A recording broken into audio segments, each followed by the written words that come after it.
Hello. Hello.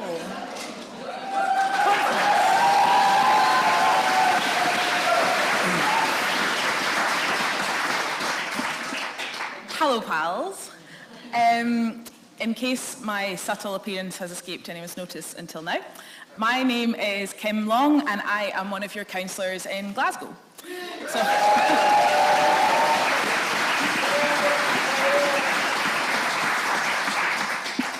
So I'm very delighted to be here, especially because geographically here was very handy for me to get to, so thank you. And also because if you go out of the building and just turn right, you just go over the road and we're actually in my ward. Just FYI, the mural that you can see when you come out the building, that's quite new, and so you maybe haven't seen that if you've not been to Glasgow in a while. It is of a woman breastfeeding. That is St Enoch. Or Theny or Thenu, she had many names, and she's feeding St Mungo, or Kentigern, who is the patron saint of Glasgow. And if you go up that street a little bit more, there's the kind of partner to the mural, and it's Mungo as an older man with a little robin. So they're really beautiful. This is a really great part of Glasgow. So if you just keep going up that way, so you've got the cathedral, you've got the necropolis, and then you go up towards the Royal Infirmary, and there's a kind of guddle of motorway on-ramps, which is a mess. On the left-hand side, you've got Sight Hill, which has been almost completely flattened and is going to be rebuilt. And then there's the communities of Royston and Germiston. And then on the other side of the motorway, you've got Denniston and Hag Hill. So that's my ward. And this is in Christy Mearn's ward, as she was talking yesterday. I did think, as I was walking home last night, it is quite obvious when you get to the cross of High Street and Duke Street, that this side and that bit of it is the wards with green councillors, and then you have that monstrosity of student flats in the ward that is not ours. But as Christy said yesterday, you know, we're working on High Street. It seems to be that there's some momentum and we're actually getting some stuff done. So we're pretty excited and we hope that things can get better. I could talk about the fun things of the past year for quite a long time, and I'm not going to do that. But if you would like to know more, you can come to a workshop this afternoon with me and Alan Young as well. And just before I say anything else, after Magid has spoken, quite excited, after he's done his thing, then Dan is going to have a chat with both of us, and so in order for that chat to be interesting and varied, then if you'd like to think up any questions, the theme is doing politics differently, changing politics, yeah? So if you've got any kind of questions for us, then if you go up to lovely Mary with her things, bits of paper, and put down those questions, please. And please do that, because it can be really intimidating to speak from the floor, whereas that will make sure, hopefully, we've got a bit more of a diversity of questions. So please do that while I'm talking. Yeah, so it's been an interesting year and a half since being elected, but one of the best things, hands down, is that I really love being a role model for young women. I absolutely love it, and it's something that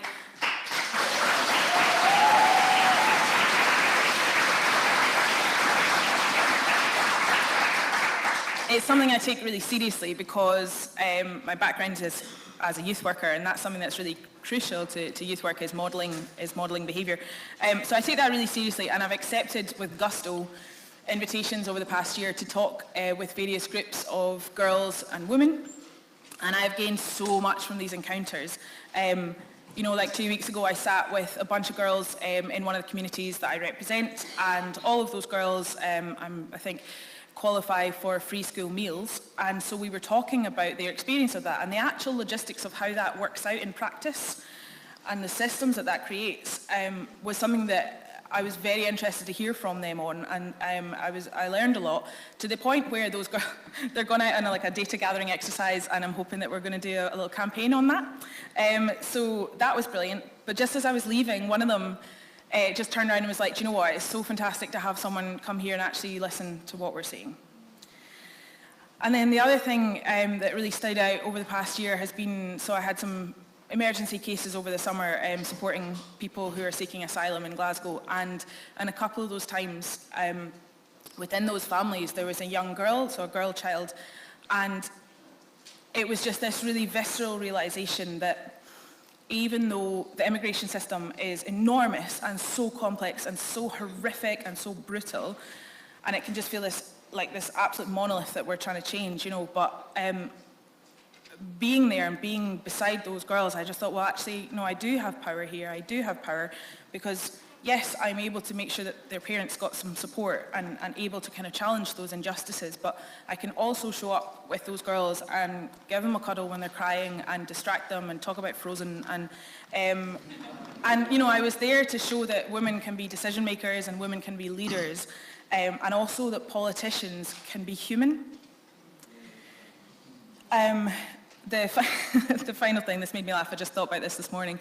I had another situation over the summer. I had a lady come to me who was in extreme distress, and I was helping her with it, and actually the problem was hopefully quite an easy fix. It wasn't a kind of longer term issue.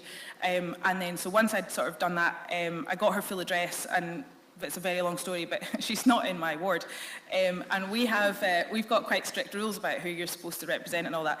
So as a courtesy, I sent an email to her official counsellors, was like, look, this has happened, it was she was very distressed. I didn't really plan on this, but this is what I've done, and this is, just kind of full transparency. I got this email back from one of the old boys. This is very unorthodox. I was like, well, excuse me, I'll just turn around to a crying woman and be like, well, I'm sorry. There's nothing I can do. Why don't you come back at the right time and talk to the right people that you would not possibly have any comprehension of who they were, because we don't talk about these things. And it was just like, oh, come on, mate. You have to have some flexibility in how this is supposed to work. So doing politics differently matters. It matters to those people in those instances of crisis, and it matters in the everyday as well. And representation matters as well. Remaining activists at our core, even as we're elected and we're in institutions, that matters. And I just think doing politics differently is the only way that we can break through any of the nonsense that is going on. And so, that is why I'm so excited.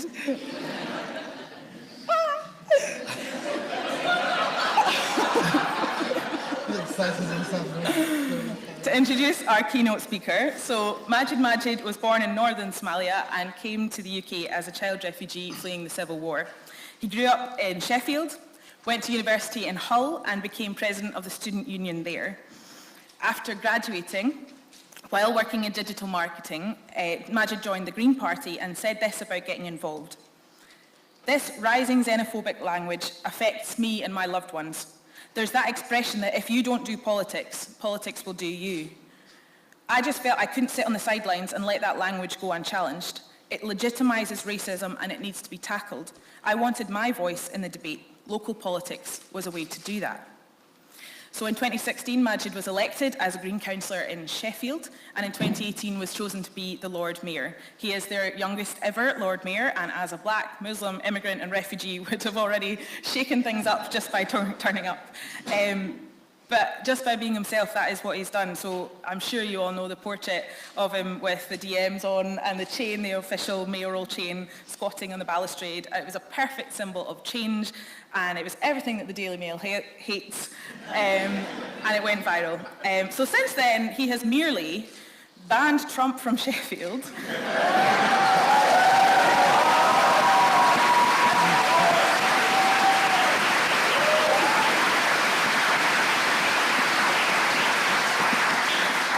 Don't do a clap for everything because it's going to take ages. He's very impressive. Ran a marathon dressed as a tree. Invited the entire city to watch Mamma Mia in the cinema with him, and I think he is probably the only mayor ever to post Instagram videos from the bath. So conference, be as excited as I am. Here is Lord Mayor Magid.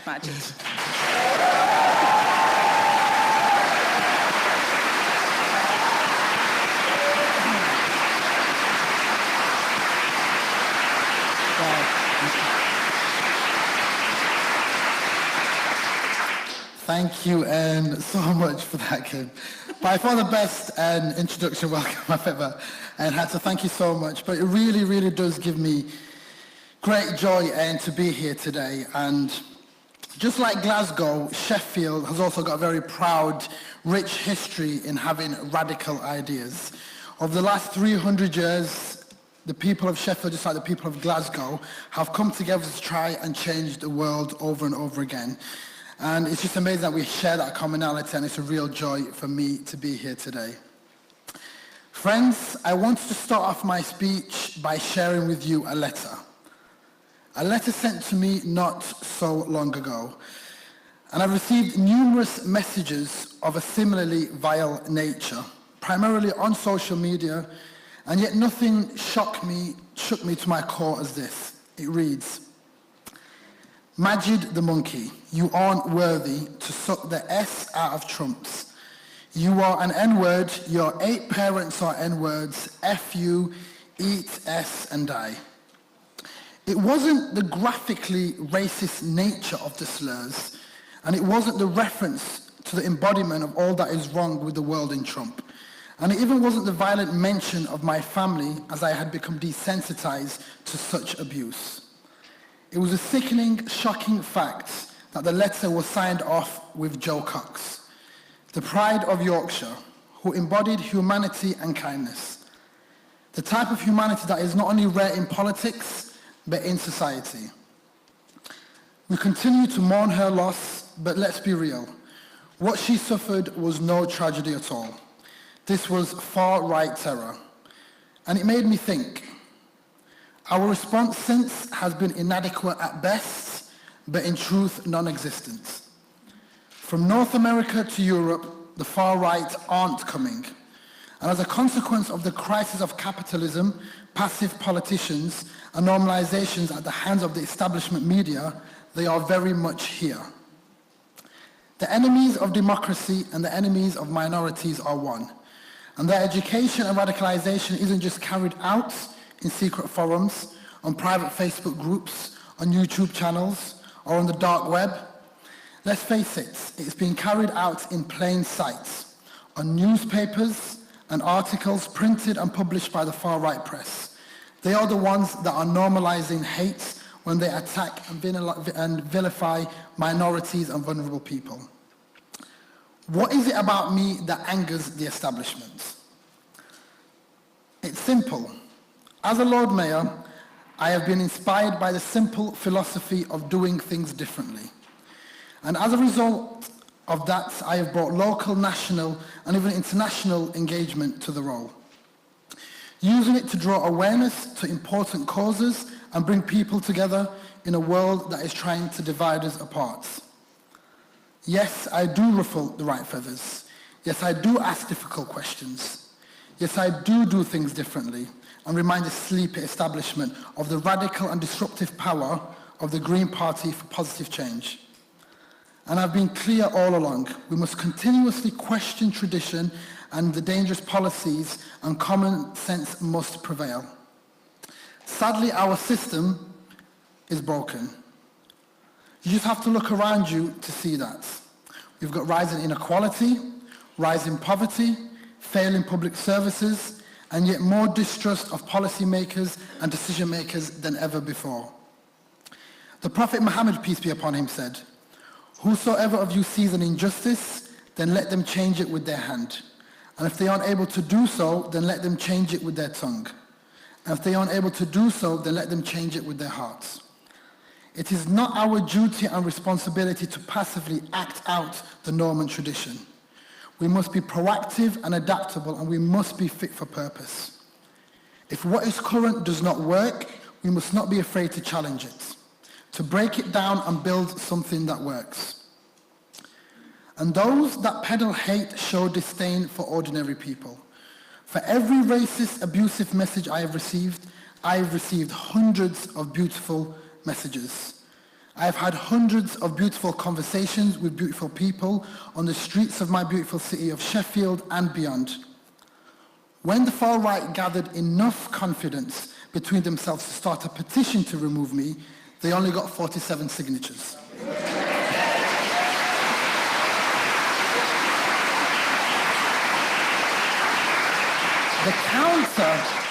The counter petition launched to support me got nearly 20,000 signatures. It says, it is the people of Sheffield and Green Party members, supporters all over the UK who are with me in every campaign, in every interview, in every opportunity and platform presented to me that I'm really thankful for. It is very much in the fibre of my being and identity, and I felt compelled to use my position in any way possible to promote and raise awareness of injustices such as the All Grieve Truth and Justice campaign, and to write to Sajid Javid and demand an inquiry and justice for the All Grieve miners and their families who have suffered all these years since their brutal attack and treatment at the hands of the state in 1984. My role has given me the opportunity to show the relevance of politics to people's everyday lives. And I believe that politics doesn't exclusively belong to the rich, comfortable elite who are sat in lavish offices in the top of ivory towers. I believe that politics must be made accessible for absolutely everyone. And I try and live by that belief every day and in everything that I do. Poor representation in politics breeds mistrust and the lack of respect. Conversely, diverse representation in politics builds tolerance and understanding. And if I'm being honest with you, one of the reasons I've gathered so much attention in my role as Lord Mayor is probably down to a failed democracy. If we look at those who are meant to lead us, whether that be in local government to national governments, they do not reflect the people that they are meant to represent. Even if we look at our national government cabinets, who are responsible for running our country and making decisions for all of us, they are all pretty much a bunch of millionaires. So it baffles me to think, how on earth are they meant to understand what child poverty is, or truly understand the devastating effects of austerity? That's why it's more important now than ever to have more diverse people in politics, whether that be more people from the LGBTQI plus community, more people of colour, more women and disabled people. The role that I'm currently in offers me the opportunity to highlight injustices and to provide a platform for the voiceless. Locally, whether that's the autocratic behaviour of heartless politicians with a love for PFIs, who even attempted to imprison a fellow Green councillor. Her crime was speaking truth to power. A bloodthirstiness for the local environment and a disdain for democracy and grassroots politics, who go missing when confronted with the much-feared spectre of accountability. One of the many reasons that made me want to stand as a councillor and put myself forward as Lord Mayor was because, first of all, I was just tired of complaining. But also, I wanted to do something to combat the rhetoric of hate, fear and division that I was witnessing in 2014, which was the rise of UKIP in the European elections. So I decided I wanted to play more of an active role in my community, because with everything that was happening around the world, I thought if I could at least make my small part of the world, Sheffield, my ward, my community, that much better, and make people's lives that bit better, that's me playing my part. And it is with that compassion that led me to where I am today. And then there's that giant orange waste man. As you may know, I caused a bit of a stir by banning Donald Trump from Sheffield and declaring that day of his visit as Mexico Solidarity Day.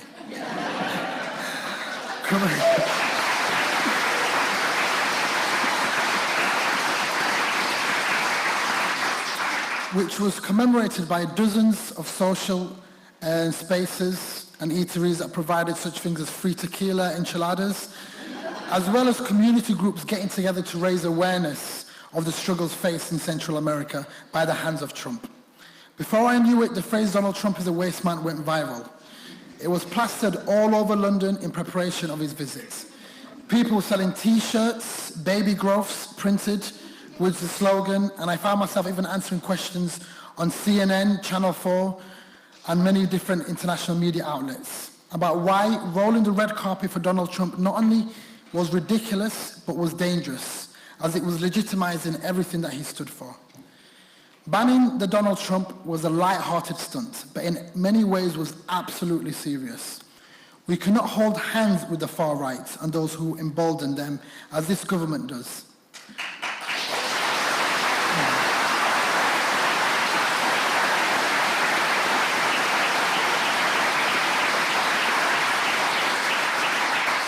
Trump and the politics he represents threatens the very existence of safety of minorities.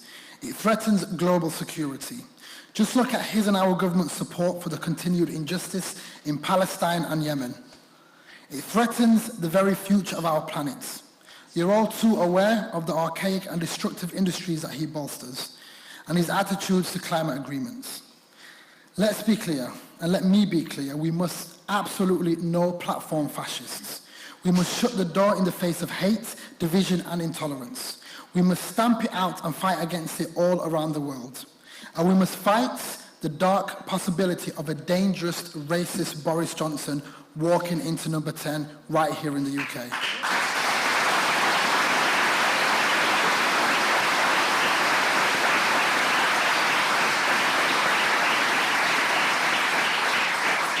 And as I utter these words, it really does make me sick to the teeth of being told that I shouldn't be too political, I shouldn't rock the boat. I'm sorry, but I don't have that privilege. Have you seen me? I'm a black Muslim immigrant. Have you seen the racism at the heart of this government? From Windrush, the hostile environments, the go-home vans, to the dog whistle rhetoric surrounding the Brexit negotiations? Do you think I can just opt out of being political? Would my silence be fair on my black siblings who have faced and continue to face generations of suffering, alienation and marginalization? I don't think so. We cannot afford to keep our heads buried in the sand. Yes, we do live in a polarized world where raging fascism and impending catastrophic climate disaster threaten our very existence. This is not a time that I know you can afford to be silent. Yesterday, I gave a talk in Oxford around the theme of compassion in politics. And I truly believe that if it wasn't compassion that drove you into politics, then you're in the wrong line of work. The values embodied by a green vision and green politics aren't just found in the job description of ideal politicians. They are very much part of our duty as individuals and human beings and our collective society. We must be people who are willing to be the change they want to see in the world. As some of you may be aware, one of my first public broadcasts was a campaign called Immigrants Make Britain Great. It's one of the issues that is very personal to me and that I champion a lot. I, alongside my family, was forced to flee war and misery that had consumed our home. And now, in what has become my home, I will fight tooth and nail to ensure that that misery does not consume these lands too. It should be part of our jobs as citizens to recognize when these sorts of fears are being pitched to us, as they are made of nothing but cardboard. Yes, we do face huge problems in the UK, problems old and new, that can be influenced by good policy, good people, and good strategy. But so much of the fear we have been fed is no more real than a Doctor Who episode. They have to say our country is losing, because a country that is strong digs deep, not into creating a hostile environment and dehumanizing others, but into civic service, altruism, into openness and understanding, and into collaboration, and most of all showing compassion, as compassion is the ultimate manifestation of strength. And it is with that compassion and strength that I see coming out of you, the Scottish Greens, that inspires not just me, but all Greens up and down this country. And we must fight for the radical transformation we are in vital need of. The radical transformation, that radical change right here in Scotland, will hopefully be one step closer when the green vision of a devolved migration is implemented. Devolved migration gives the opportunity for a truly fair system in the here and now. And as we already know, migration is currently enriching and is massively strengthening the Scottish economy and public services such as the NHS.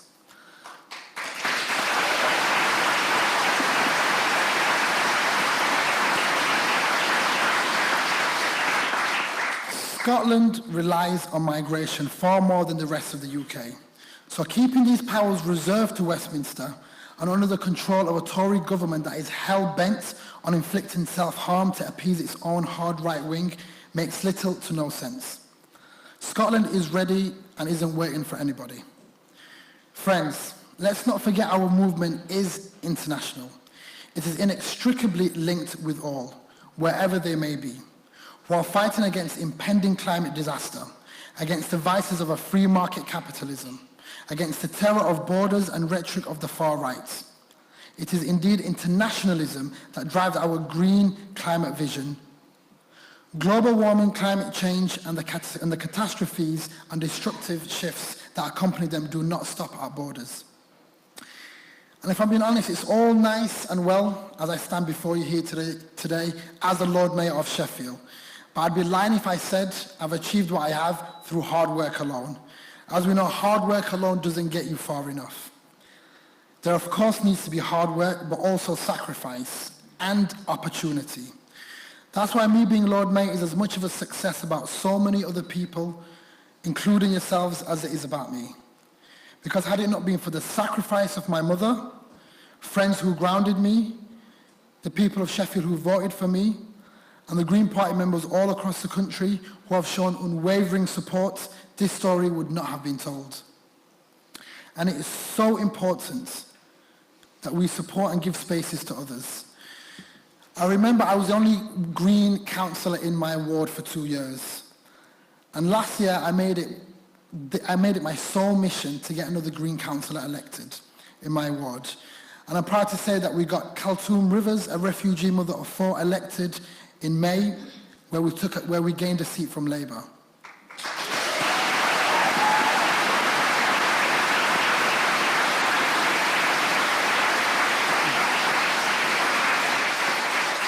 And finally, I just want to end with a story. The story of a young girl in Belgium. Her name is Sarah.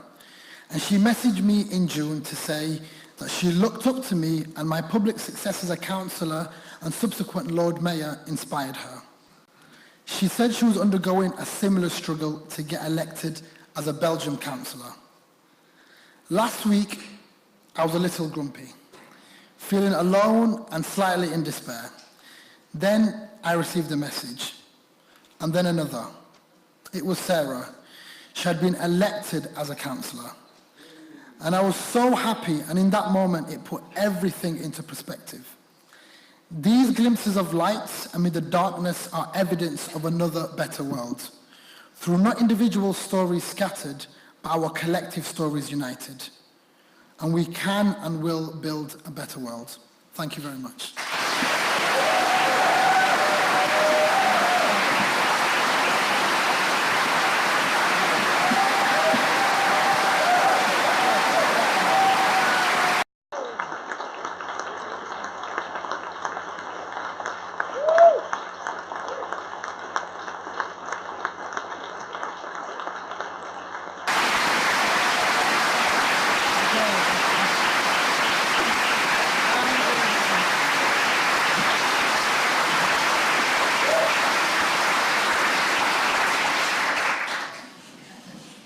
Just before we move into the discussion, as a token of thanks for you coming to our conference, Magid, we want to give you a gift, and it is a little quaich, which is a symbol of hospitality and friendship, and I hope that this can be the start of a beautiful friendship between the Green Party and you in Sheffield. So, thank you.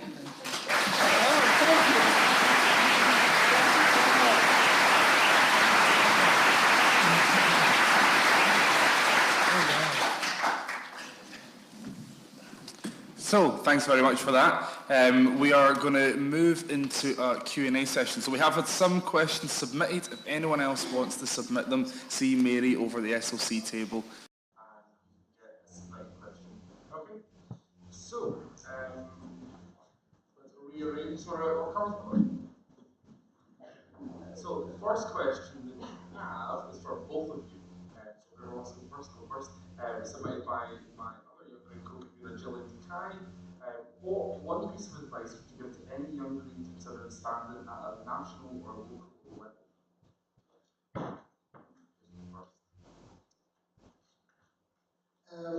One advice I would say is And also we need more young people. And I think sometimes you can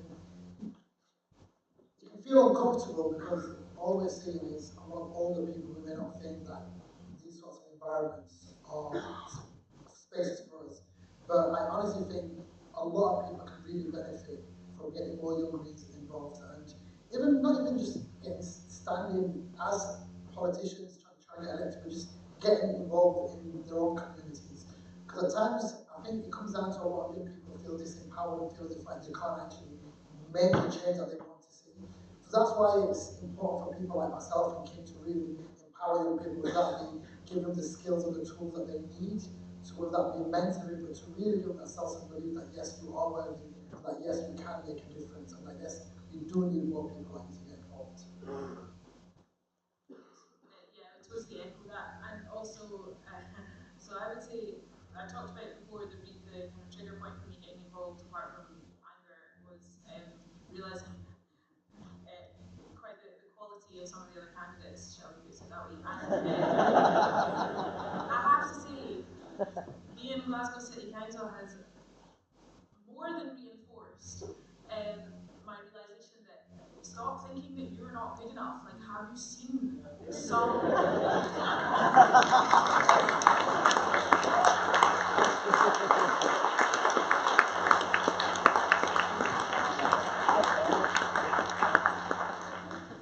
Thanks.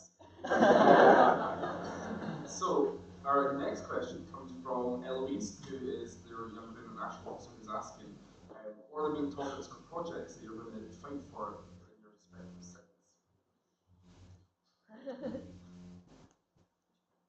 Yeah, so in Sheffield, one of the things I've been doing is tackling mental health because it's rife everywhere, in all honesty. And one of the things I did, because I run a monthly campaign where I kind of, there's a month focus on something, and in September my focus was suicide prevention. So I got with the university and we launched the UK Suicide Prevention Charter, which is trying to get as many different organisations all across the country signed up to this charter, which gets them to kind of focus on different things. So that's a big topic area for me. But also just young people runs through everything. But really the arts and culture scene in Sheffield is a big thing for me because I think it's really powerful to really impact social change. So there's a lot of work I'm doing with different creative agencies, the Sheffield Culture Consortium, and also just making it really accessible for people, just because sometimes arts can be so far removed from ordinary day-to-day folk, and it's important that we bring it back up. I just had to make a list.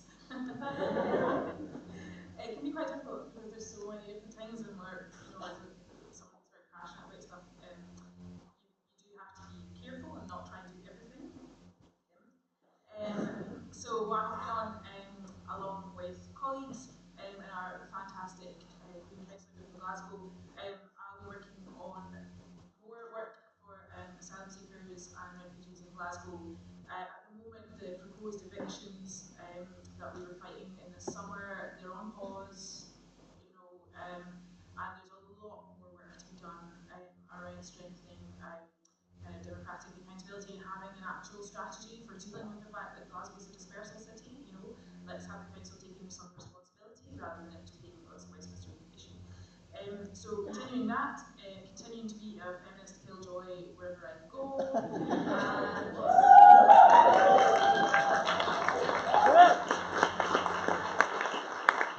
And also just in my ward, like I've only been there for a year and a bit, and my ward is a new ward, and a lot of the communities not only have not had a green councillor before, but like they didn't have any councillors from this part. It's a new ward. It's kind of, I've got to make those connections. I've got to go out of my way to try and to meet people, to learn and to build relationships. So I'm very much still. I've got 6 very different communities that I represent. So they're all at sort of different stages of relationship building. So I'm focusing on that. Thank you both.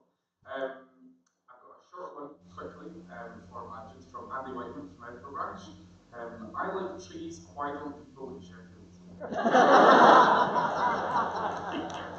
So it's like, because Sheffield's also famous for its trees. got, I think, the most trees per capita, and it's just a very, very green city. And unfortunately, we're in a situation where the council signed a PFI contract for like 25 years, and within the PFI contract, they're responsible for all the maintenance of highways, including trees, street trees. But the frustrating thing is within this PFI contract, it's all done under secret, like it's all for commercial sensitivity, so we can't even scrutinize it properly. So we're in a situation where we want to keep as much healthy trees as possible, yet the inconsistency that the council keeps coming out and saying, well, it's a last resort, when it really isn't a last resort. It was actually took the Information Commission to force the council and Amy to release parts of the contract, to let it find out that they had a quota to meet. So it's all literally comes down to profits over people, and the people of Sheffield do love trees. They really do. And I don't need to sell to you guys why the importance of trees, but it really is, and I think that's one of the great things that's come out of Sheffield recently, is the fact that it has galvanised Sheffield so much, and to really set this campaign alight and say, no, we've got to fight back against PFI contracts.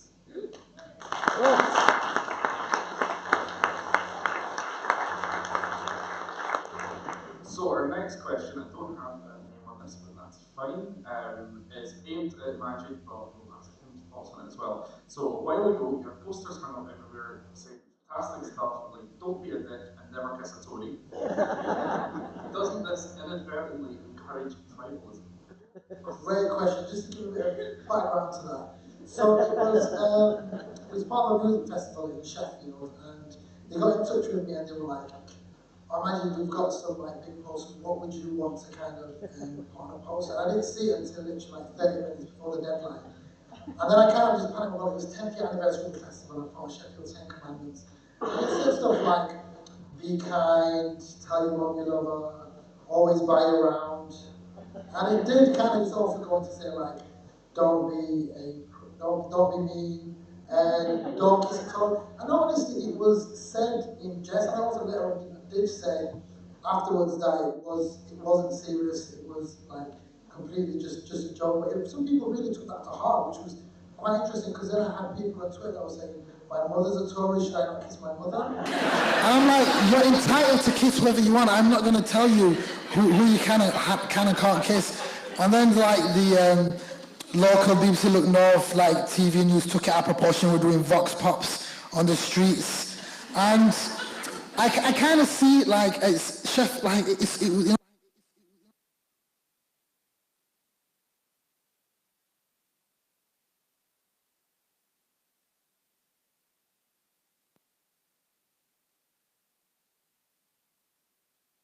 I see the point of does it make tribalism, but I think hopefully honestly, the majority of people did see that it was just tongue-in-cheek, and even so much so that even conservative society at the university and kind of printing that off and actually had it up on their walls. But, yeah. Thanks. What do you think about it, Kim? So first of all, life goals to have a policy so good that it gets printed on a chopping board. Maybe the Tories should be asking us why they're so Do you know what is a lot of the stuff that I do, because I'm aware that there is just so much information out there and people's attention spans are really, really short. So I always try and find creative ways to get people's attentions and feed them with some serious message. So even like the whole Ogre thing, I wrote to Sajid Javid, I wrote a letter to him. But I thought to myself, well, what's the point? I can just write him a letter. Everybody else has written him a letter. It's not going to make any. It's not going to make any difference. So because it was on Yorkshire Day, the 1st of August, I wrote it in a Yorkshire dialect, and I handwrote it and I shared it with the full intention that I knew people were going to mock how bad my handwriting was. And it was, you can see it was completely just a PR stunt. And people keep saying, "Magid, you're just attention seeking." And I'm like, of course, I'm 100% attention seeking. I'm literally peacocking. And the whole point of it is just to bring awareness and use my platform. Had I not done that, nobody would have read, nobody would have cared. The news and the national media wouldn't have made a big deal about it. But it just reinforced the message and got that message across, and it cut through, because I could write things in a manifesto or write it in a stone. but it's just not going to resonate with people, you see, so I just try to find creative ways. Perfect, thanks. We've had one request from Matthew Sweeney from Glasgow branch to Kim. If you could come up with Glasgow's 10 Commandments, please. Work on it. So our next question is from Fiona Forsyth. Magid, my family are from an ex-mining area near Doncaster. Are now Brexit voting. What can we do to change their minds? Great question. I honestly think one of the reasons that so many people voted for Brexit was because they just wanted change. If you're being told by governments of all political persuasions that you need to vote to remain or your life's going to get worse, you're going to think, hold a minute, my life already is worse.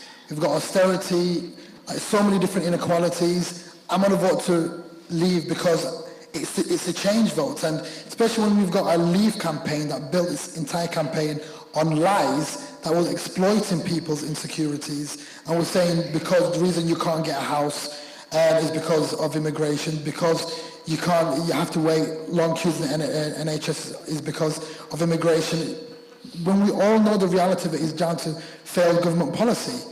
But one thing that we can do is really just, I know it sounds just cliche, but it's just genuinely speak with people, have those difficult conversations, because sometimes I think we're not going to achieve anything if we don't have those difficult conversations.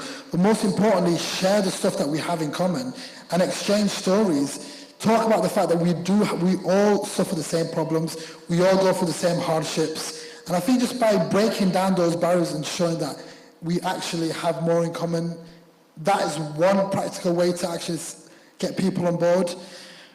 In terms of, it's difficult, but I just generally think by just getting people together, I think is one way. Awesome. Thanks very much. We have 9 minutes left, and I have a lot of questions, so we'll move through it slightly quicker. So, Magid spoke about no platform in which both of our parties support, but how do we strike the balance between drawing attention to bigotry and attempts to call it out, and the risk of giving it more airtime or exposure? And I could get an answer from both of you on that, please. If, when it comes to no platform, if it's dangerous and harming other people, then, in my opinion, you shouldn't. We should stamp that out in any given opportunity, whether that's be on a platform, online, social media, whatever it is. In terms of showing bigotry for what it is, I think it speaks for itself. In all honesty, people can see that, and I just think it's important the fact that we just point it out and stamp it out in any given circumstance. Yeah, totally agree. And also, I think for me, the fact that it's been talked about demonstrates that it already has airtime, so you can't put it back in the box. And I think that it is a tool of trying to be legitimised. And you saw, I was really impressed. So First Minister Nicola Sturgeon has refused to take part in a debate because Steve Bannon was going to be part of that. And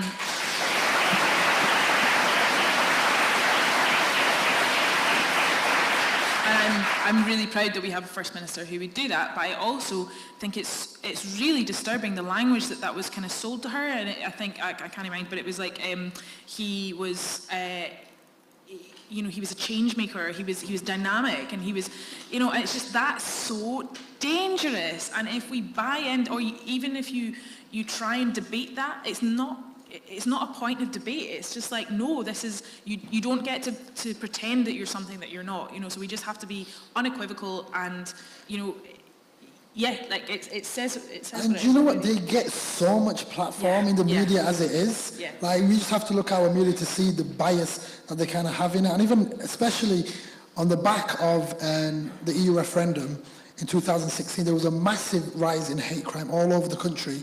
And one of the first things I did when I became a councillor was putting together a strategy with the council, the police and so many other people in how to tackle hate crime, because literally even within primary schools we had children telling other children, we voted to leave, you need to go home.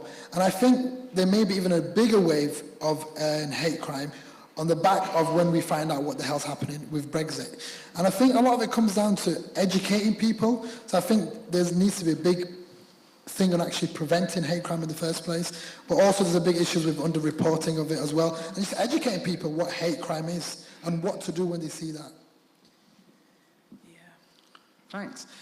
We have a request for a comment from Steve in Edinburgh branch on what you think about Nicola Sturgeon refusing to speak with Steve Bannon. I completely commend her for not actually sharing that platform and with him and for any other person, to be honest. So kudos to her. Perfect, thanks. So both of you, let's do this one quickly. What top priority things do you think the Scottish Green Party should be doing to fight the far right in Scotland? For me, it would be about practical solidarity, like I've talked about, and look at the communities that are most impacted by this. Like Magid was saying about the rise of hate crime, and it is so underreported. So for me, that is about. I don't have time to debate this in theory. You know, I just get on with it and go and help the people that are directly oppressed by this, and actions will speak louder than words there. And as well as that, I think we should really be organising and campaigning, even if it means especially going into those communities, because we all know what those communities where we don't actually go and reach out to, which are vulnerable into actually having racist views and whatnot. We need to actually just engage with them and as much as possible and just, like I say, show solidarity, because whether that be anti-Semitism, Islamophobia, racism, they're all from the same tree of hate, and we need to literally show solidarity and stamp it out as much as possible.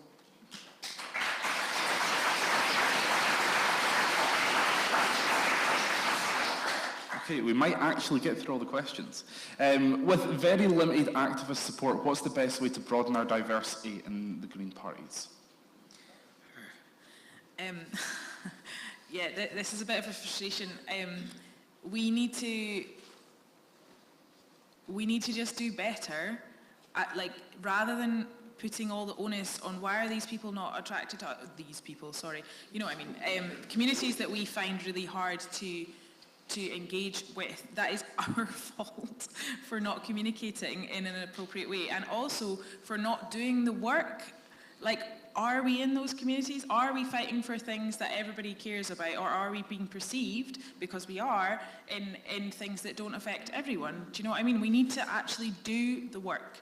And that will be reflected in people noticing that we care. I mean, I think it's been very telling, the kinds of things that I've been involved with, and people are shocked to see a councillor sort of bothering about that. And that's been about levels of power, but also, you know, the number...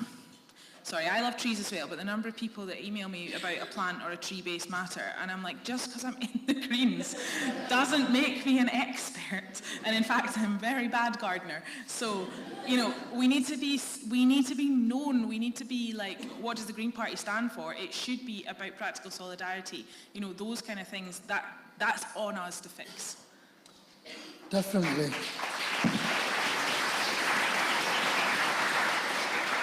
And as well as us reaching out to those communities, we need to make sure that we are accessible, in the sense that whether, even small things of where we have our meetings, in how we conduct ourselves, the fact that, are we accessible? And let's just, even if we try and put ourselves in other people's shoes, why would somebody want to get involved with the Scottish Greens or Green Party for that matter? So even for myself, all my family, all my family before I was a Green were all just, and friends were just Labour Party supporters and voters, and they just didn't know any of different. And I asked them, what excited you about Labour? And it was like, well, we know we're not blue. And it was just a case of, literally, it was like tribalism. It's like a football team that they supported, win or lose. It was just, that's just who they were. And they didn't know any different. But by me getting involved and actually tailoring what I do to my local communities, and actually seeing and asking them what they wanted, most importantly, then people's attitudes started to change and realize, oh, actually, the Green Party do the work. They actually campaign all year round and not just when it comes to elections. And they actually are speaking for us. So I think the work will show for itself, but it just needs to be us reaching out to them and actually just making ourselves more accessible. Thanks very much.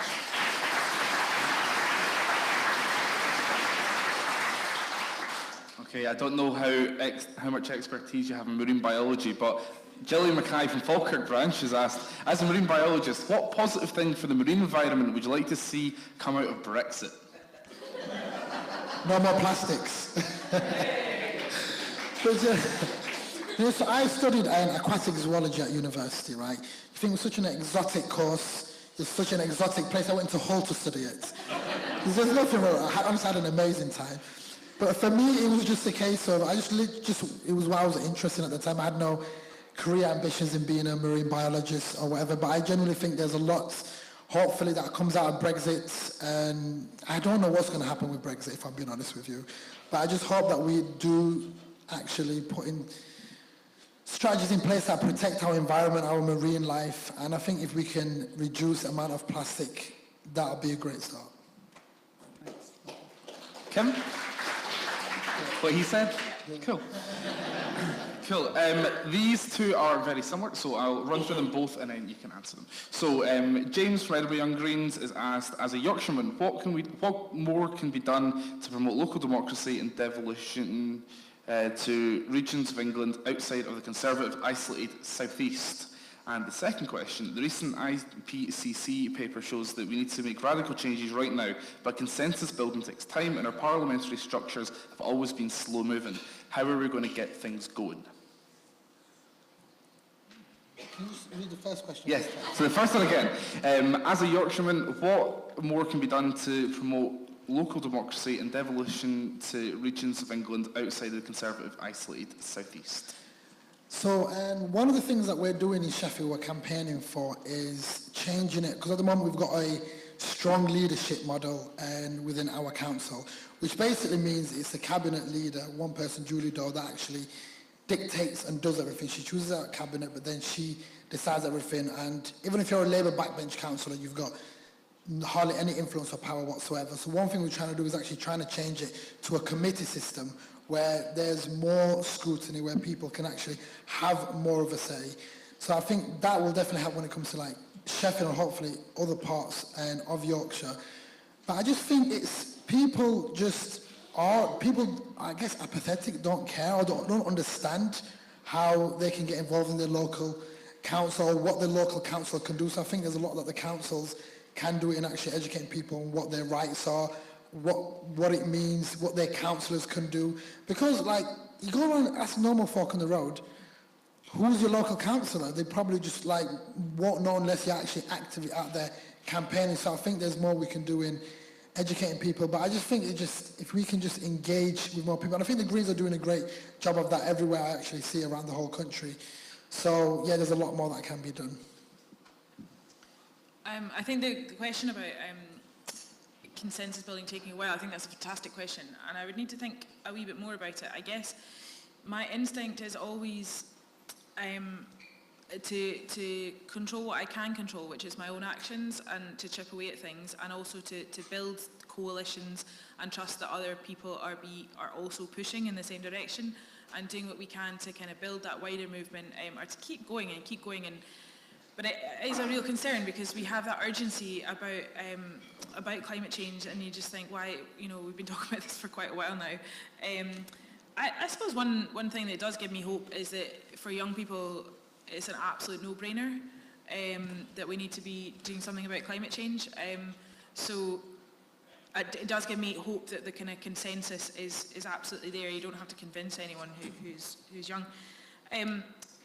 On devolution, I will selfishly take that to mean about Scotland as well for the purposes of this discussion.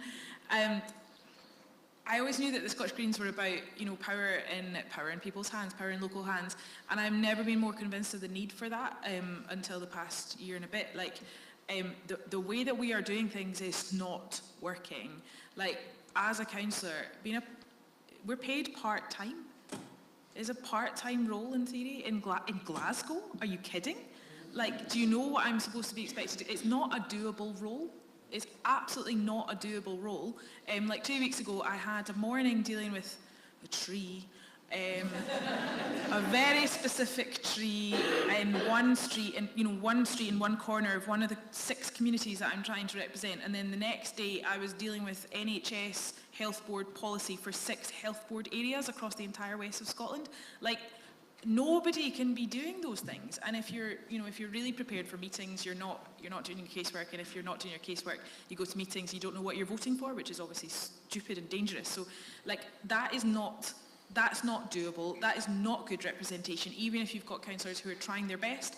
And like, there's been a new intake, as Christy was saying yesterday in Glasgow. There are all these new enthusiastic councillors, and it's still not doable. So we have local authorities that are in no way local, and also have no authority, because we're just enacting decisions from higher up, whether that is Westminster or Holyrood. So that, for me, I mean, controversially, independence, for me, is now, it's just like, it's moot if you don't have the actual power at local levels. If our structures are so bad at a local level that is so distant from local people, and it's so distant from any of the concerns that we actually want to act on, then what is the point in digressing into constitutional discussions? Like, we need to be talking about how to have local structures that actually work for people, and keep our focus there and keep working on that. And that's what, as the Greens, we've always done, and that is where our focus needs to be.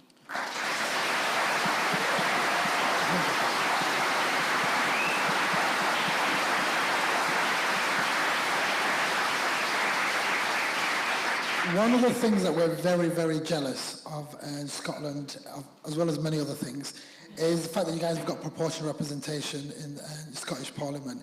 And that is something we'd absolutely love within our local authorities and just across England as a whole, to be honest.